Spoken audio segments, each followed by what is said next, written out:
പൊതുവെ ഏത് കളറിനോടാ ഇഷ്ടം? ഏയ് അങ്ങനെയൊന്നുമില്ല. എനിക്കിഷ്ടം സ്കൈ ബ്ലൂ ആണ്. അന്ന് കുട്ടികളെ ലളിതഗാനം പഠിപ്പിക്കുമ്പോൾ ഉടുത്തിരുന്ന സാരിയില്ലേ, നീലയിൽ വെള്ളപ്പൂക്കളുള്ള നല്ല ചർച്ചയായിരുന്നു. ബ്ലൂ സാരികൾ എടുക്കൂ. ഒരേ നിറത്തിലുള്ള കുറെ സാരികൾ എടുത്തിട്ട് കാര്യമില്ലല്ലോ. അപ്പൊ ബ്ലൂ വേണ്ട, ബ്ലൂ വേണ്ട. ഹെഡ് മാസ്റ്റർ ഒരു കാര്യം സൂചിപ്പിച്ചത് ഓർമ്മയുണ്ടോ? എന്ത്? ഞാൻ നിർമ്മല ടീച്ചർക്ക് ഒരു സാരി, എനിക്കിപ്പോ ഏതായാലും സിസ്റ്ററിനൊരു സാരി എടുക്കണം. ആ കൂട്ടത്തിൽ ഓണമായതുകൊണ്ടാണേ. ഓണം ഇനിയും വരുമല്ലോ. വരും വരും. ഓണം സാധാരണ വർഷത്തിൽ ഒരു തവണ വരും. പക്ഷെ ഈ ഓണം പോലെയാണോ അടുത്ത ഓണം എന്ന് ആർക്കറിയാം? അക്കാര്യം അടുത്ത ഓണക്കാലത്ത് ആലോചിച്ചാ പോരെ. മതി. ഹലോ, ഭാര്യയും ഭർത്താവും കൂടെ ഓണ ഷോപ്പിങ്ങിന് ഇറങ്ങിയിരിക്കണല്ലേ?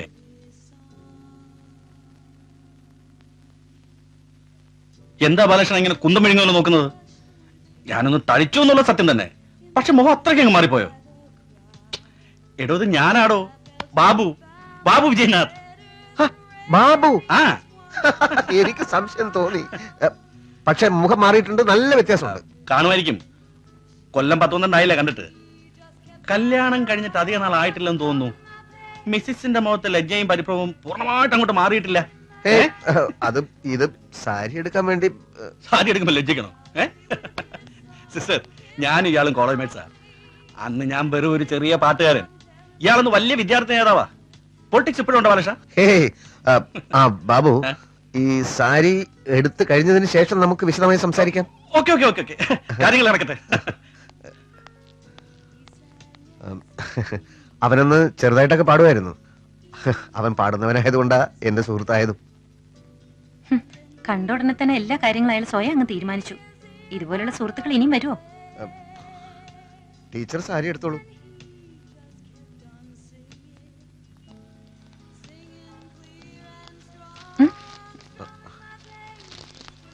പുറത്തത്തെ തരും.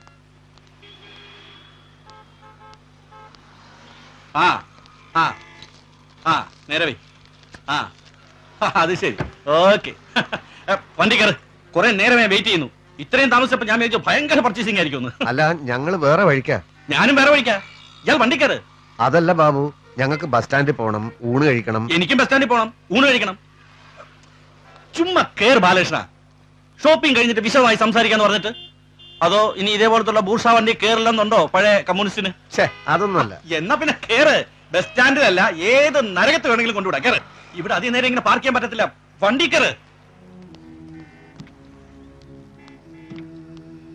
സാരമില്ല, നമുക്ക് ബസ് സ്റ്റാൻഡിൽ ഇറങ്ങാം. കേറിക്കോളൂ. പുറകില് വണ്ടി.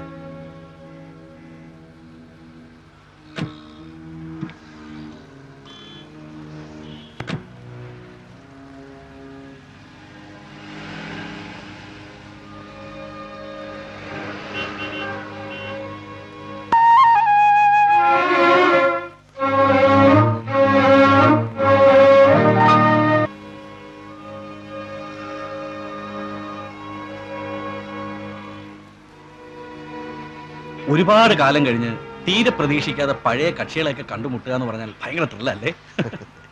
അന്നത്തെ ചില ബോർമാരെ കണ്ട ഒഴിഞ്ഞു മാറുകയും ചെയ്യും കേട്ടോ. Anyway, this is A great surprise.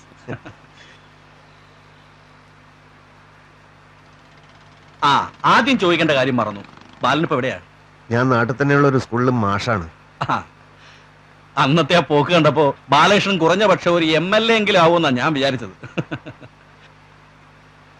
Shrimati ഒന്നും പറഞ്ഞില്ല? ടീച്ചറാ. ഒരേ സ്കൂളിലാ? അതെ. ആനന്ദലബ്ധിക്ക് നീ എന്ത് വേണം? എവിടാ നാട്? പയ്യന്നൂര്. പയ്യന്നൂർ എന്ന് പറയും. പയ്യന്നൂരെന്ന് പറയണ്ട. പയ്യന്നൂര്, കാഞ്ഞങ്ങാട്, കാസർഗോഡ് എന്റെ കാൽപാദമേറ്റ് ധന്യമാകാത്ത 1 ഇഞ്ച് ഭൂമി പോലും ഈ കേരളത്തിലില്ല എന്റെ പൊന്നു ബാല. കൊറേ തെണ്ടിയതാ. ബാബു ഇപ്പൊ എന്ത് ചെയ്യുന്നു? ബിസിനസ്. ഈ ബിസിനസ് എന്ന് പറഞ്ഞാൽ കൊണ്ടും കൊടുത്തും കൊച്ചു കൊച്ചു സാമ്രാജ്യങ്ങൾ വെട്ടിപ്പിടിച്ചും ഭാര്യ വീട്ടുകാരുടെ മുമ്പിൽ ഷൈൻ ചെയ്യാനുള്ള ഒരു ശ്രമം. പഴയ പാട്ട് പാടുന്ന പരിപാടിയൊക്കെ വിട്ടോ? അതൊക്കെ എന്നേ കയ്യിന്ന് പോയി. എന്ന് വെച്ച് പാട്ടിനോട് സ്നേഹക്കുറവൊന്നുമില്ല കേട്ടോ. സമയം കിട്ടുമ്പോഴൊക്കെ ഇഷ്ടം പോലെ പാട്ട് കേൾക്കും.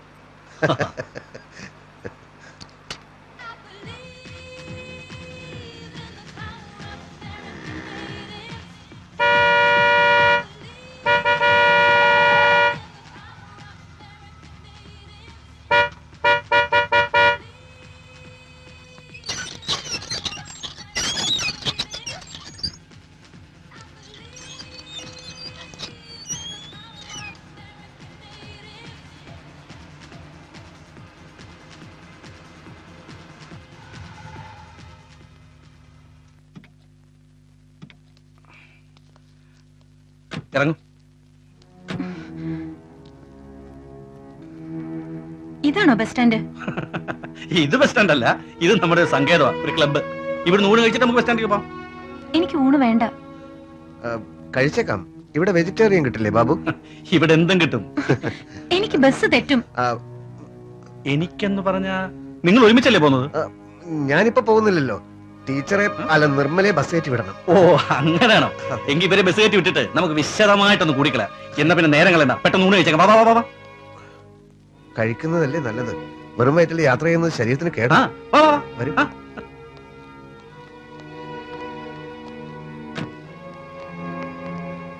വീക്കെൻഡില് ഞാനും രാധികയും മിക്കവാറും ഇവിടെ വരും. സോറി, രാധിക എന്ന് പറഞ്ഞാൽ എന്റെ ഭാര്യയാ. എന്നെ സംബന്ധിച്ചൊരു സുദിനമാ. ഇന്ന് രാവിലെ 6:30 ഞാൻ ഒരു അച്ഛനായി. ആണോ? കൺഗ്രാചുലേഷൻ. Thank you. എന്റെ ഫ്ലാറ്റിൽ ആരുമില്ല, എല്ലാരും ഹോസ്പിറ്റലില്ല. അല്ലെങ്കിൽ നമുക്ക് അങ്ങോട്ട് പോകാമായിരുന്നു. പിന്നെ താൽക്കാലിക സംവിധാനം എന്ന നിലയിൽ ഇവിടെ ഒരു മുറി എടുത്തിരിക്കുക. വരൂ, ഇരിക്കൂ. അല്ല, വേണമെങ്കിൽ ഒന്ന് ഫ്രഷ് ആയിക്കോളൂ, എന്നിട്ട് നമുക്ക് റെസ്റ്റോറന്റിലോട്ട് പോവാം. എനിക്ക് പേരിന് എന്തെങ്കിലും മതി. മുറിയിലേക്ക് കൊണ്ടുവരില്ലേ? അത് മതിയോ? അല്ല, റെസ്റ്റോറന്റിലാകുമ്പോ മ്യൂസിക് കേൾക്കാം, 4-5 ആൾക്കാരെ കാണാം. അതൊന്നും വേണമെന്നില്ല. എന്താ പല, തന്റെ ഭാര്യ ആളൊരു ഇന്റർവെറ്റ് ആണോ? മറ്റുള്ള മനുഷ്യരിൽ നിന്നൊക്കെ ഒഴിഞ്ഞു മാറി ഒറ്റയ്ക്കിരിക്കുന്ന സ്വഭാവക്കാരി. ബാലകൃഷ്ണൻ ടീച്ചറെ പോലെ ആയിരുന്നില്ല. പക്ഷെ നല്ലതാ, ഈ ഭാര്യയും ഭർത്താവും വിരുദ്ധ സ്വഭാവക്കാരാവുമ്പോ കുടുംബത്തൊരു പൊട്ടലും ചീറ്റലൊക്കെ ഉണ്ടാവും. ആ വൈരുദ്ധ്യങ്ങളാണല്ലോ ജീവിതത്തെ തന്നെ രസകരമാക്കുന്നത്. ഞാൻ ഫുഡ് ഓർഡർ ചെയ്യാം. അയാളെ തെറ്റിദ്ധരിപ്പിച്ച എന്തിനാ? ഞാനൊന്നും പറഞ്ഞതല്ലോ. എല്ലാം ബാബു സ്വയം അങ്ങ് തീരുമാനിച്ചതല്ലേ. തിരുത്താൻ പോയാൽ വേറെ ചോദ്യങ്ങൾ വരും. ഞാനിപ്പോ ഇയാളെ കാണുന്നത് ഒരു 12 വർഷത്തിന് ശേഷമാണ്. ഇനി ഒരിക്കലും കാണുമെന്ന് തോന്നുന്നില്ല. അതുകൊണ്ട് നമുക്ക് ഊണുകഴിച്ച് പെട്ടെന്ന് അങ്ങ് പോയേക്കാം. ഫുഡ് ഓർഡർ ചെയ്തു. ഫുഡ് വരുമ്പോഴത്തേക്ക് ഇങ്ങി വരാം. വാ ബാല, ടീച്ചർ ഇരിക്കും.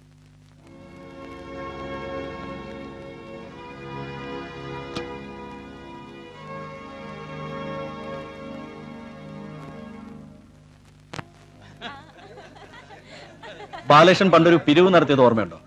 ഞാൻ ഒരുപാട് പിരിവുകൾ നടത്തിയിട്ടുണ്ട്. അതിൽ ഏതാണ് ബാബു ഉദ്ദേശിക്കുന്നത്? Babu Vijayanath relief fund. Secondary ഡിഗ്രിക്ക് പഠിക്കുമ്പോൾ 3-4 മാസത്തെ ഫീസ് ഡ്യൂ ആയിട്ട് എന്നെ കോളേജിൽ നിന്ന് പുറത്താക്കുന്ന ഒരു അവസ്ഥയിൽ ബാലകൃഷ്ണന്റെ നേതൃത്വത്തിൽ ഒരു പിരിവ് നടത്തി ആ ഫീസ് അടച്ചത് ഓർമ്മയുണ്ടോ? ചെറിയൊരു ഓർമ്മയുണ്ട്. എന്നാ എനിക്ക് നല്ല ഓർമ്മയുണ്ട്. എനിക്ക് ഓരോ ഐശ്വര്യം വന്ന് കയറുമ്പോഴും ദേ ഇന്ന് പറഞ്ഞ എന്റെ പൊന്നുമോൻ സത്യം, ബാലകൃഷ്ണന്റെ മുഖം എന്റെ മനസ്സിൽ തെളിയും. അങ്ങനെ ഇരിക്കുമ്പോഴാണ് ബാലകൃഷ്ണൻ തീരെ പ്രതീക്ഷിക്കാതെ എന്റെ മുമ്പിൽ നിന്ന് ചാടിയത്. ഞാൻ പെണ്ണുമ്പിള്ളയും കൊച്ചു ആശുപത്രിയൊക്കെ മറന്നു. ആത്മാർത്ഥമായിട്ടൊന്ന് ചോദിക്കട്ടെ, നിങ്ങൾക്കിപ്പോ വെക്കേഷനാ. ദൈവം സഹായിച്ച് എനിക്കിപ്പോ ഇങ്ങനെയുള്ള സൗകര്യങ്ങളൊക്കെ ഉണ്ട്. ഒരു 2-3 ദിവസം എന്നോടൊപ്പം താമസിച്ച് അടിച്ചു പൊളിച്ചിട്ട് പോയാൽ പോരെ? എനിക്ക് വളരെ വളരെ സന്തോഷമുള്ള കാര്യമാണ്. പക്ഷേ ബാബു വിചാരിക്കുന്നത് പോലെയല്ല ഞങ്ങളുടെ അവസ്ഥ.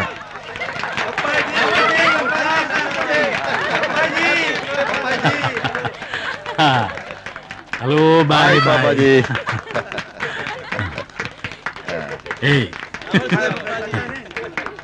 സീറ്റ് കൊടുക്കൂ.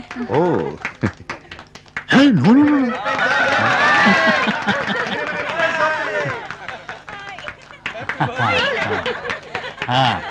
അവരെയോ?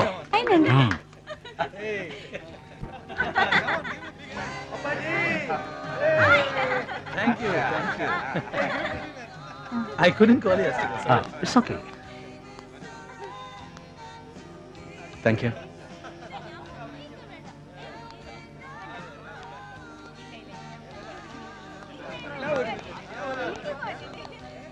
Many happy returns of the day. Thank you.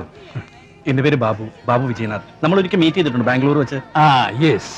ഇതെന്റെ ഫ്രണ്ടാണ് മിസ്റ്റർ ബാലകൃഷ്ണൻ. നമസ്കാരം. രണ്ടുപേരും വൈകുന്നേരം പാർട്ടിക്ക് വരണം. ഇന്ന് എല്ലാവരും എന്റെ ഗസ്റ്റുകളാണ്. Okay sir. Oh, spot time. Very good. മകളാ? She's my everything. എനിക്കൊന്ന് പേഴ്സണലായിട്ട് കാണണമായിരുന്നു. അതിനെന്താ, ഞാൻ ഇവിടെ തന്നെ ഉണ്ട്. നാളെ ഒന്ന് വിളിച്ചിട്ട് വന്നോളൂ. Thank you sir. പേരെന്താ പറഞ്ഞു? Babu Vijayanath.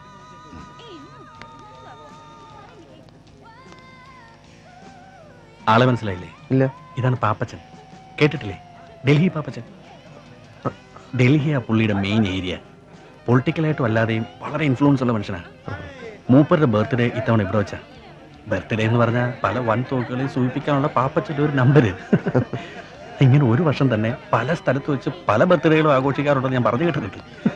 Excuse me, call for you sir. Hello, എന്താടാ?